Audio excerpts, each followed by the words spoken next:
بسم اللہ الرحمن الرحیم۔ السلام علیکم۔ آج ہم بات کریں گے حضرت محمد صلی اللہ علیہ وآلہ وسلم کے بچپن کے بارے میں۔ رحمت العالمین حضرت محمد صلی اللہ علیہ وسلم کی ولادت مکہ مکرمہ میں ربیع الاول 571 عیسوی یعنی عام الفیل والے سال میں ہوئی۔ ابن سعد کی روایت ہے کہ حضور صلی اللہ علیہ وسلم کی والدہ نے فرمایا کہ جب محمد صلی اللہ علیہ وسلم کی پیدائش ہوئی تو میرے جسم سے ایک نور نکلا جسے ملک شام کے محلات روشن ہو گئے۔ جس رات آپ بھی اس دنیا میں تشریف لائے اس رات کعبہ میں رکھے تمام بت منہ کے بل گر پڑے اور اس طرح کے بے شمار معجزات کا ظہور ہوا جو اس بات کی علامت تھی کہ اس کائنات کا رہبر اور ہادی اس دنیا میں تشریف لا چکے ہیں۔ جب حضور صلی اللہ علیہ وسلم کی پیدائش کی خبر آپ کے دادا عبد المطلب کو ہوئی تو آپ تشریف لائے اور پوتے کو گود میں لیا تو آنکھ بھر آئے اور مرحوم بیٹے عبداللہ کی یاد آ گئی۔ دراصل آپ صلی اللہ علیہ وسلم کی پیدائش سے قبل ہی آپ کے والد عبداللہ وفات پا چکے تھے۔ جناب عبد المطلب حضور کو خانہ کعبہ میں لے گئے اور اللہ تعالیٰ سے ہر قسم کے فتنہ و شر سے محفوظ رکھنے کی دعا کی۔ جناب عبد المطلب نے آپ کا نام محمد صلی اللہ علیہ وسلم رکھا۔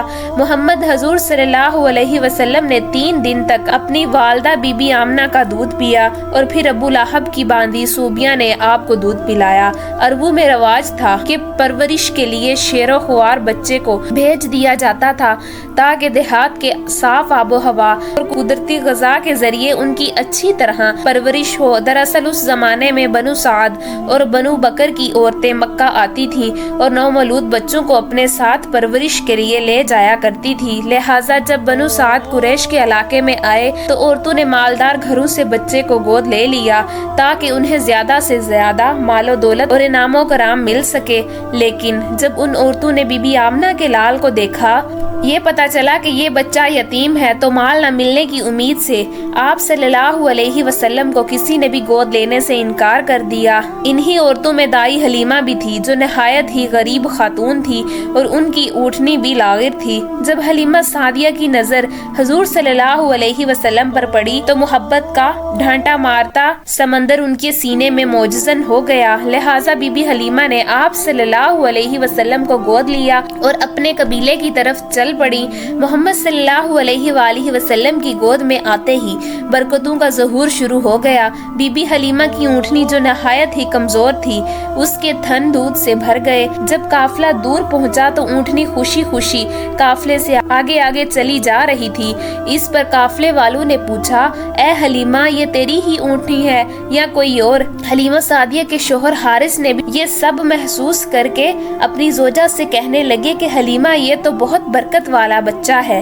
حلیمہ سعدیہ نے کہا، واقعی مجھے یہی امید ہے کہ یہ ایک نہایت ہی بابرکت بچہ ہے اور خدا کی رحمت بن کر ہم کو ملا ہے۔ جب بی بی حلیمہ سعدیہ قافلے کے ساتھ اپنے گاؤں پہنچی، وہاں سخت قحط پڑا ہوا تھا، تمام جانور کے تھن میں دودھ سوکھ چکے تھے، لیکن حضور صلی اللہ علیہ وسلم کو لے کر جب بی بی حلیمہ اپنے گھر میں تشریف لائیں تو بکریوں کے تھن دودھ سے بھر گئے۔ بی بی حلیمہ خود فرماتی ہیں کہ اب روزانہ میری بکریاں چراغاں سے واپس آتی ہیں تو ان کے تھن دودھ سے بھرے ہوتے ہیں، جبکہ ہر طرف سوکھا پڑا تھا اور لوگوں کو اپنے جانوروں سے ایک قطرہ دودھ تک نہ ملتا، لہٰذا میرے قبیلے والوں نے اپنے چرواہوں سے کہا کہ تم لوگ بھی اپنے جانوروں کو اسی جگہ چراؤ جہاں حلیمہ کی بکریاں چرتی ہیں، مگر یہاں چراغ گاہ یا جنگل کا کوئی دخل ہی نہ تھا۔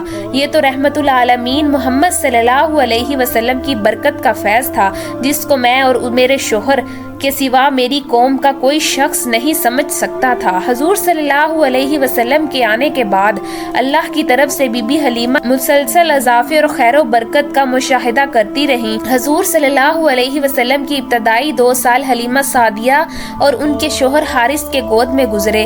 2 سال کا عرصہ گزر جانے کے بعد نبی کریم صلی اللہ علیہ وسلم کی نشو و نما اور تندرستی کا حال دوسرے بچوں سے اتنا اچھا تھا کہ 2 سال میں ہی آپ خوب اچھے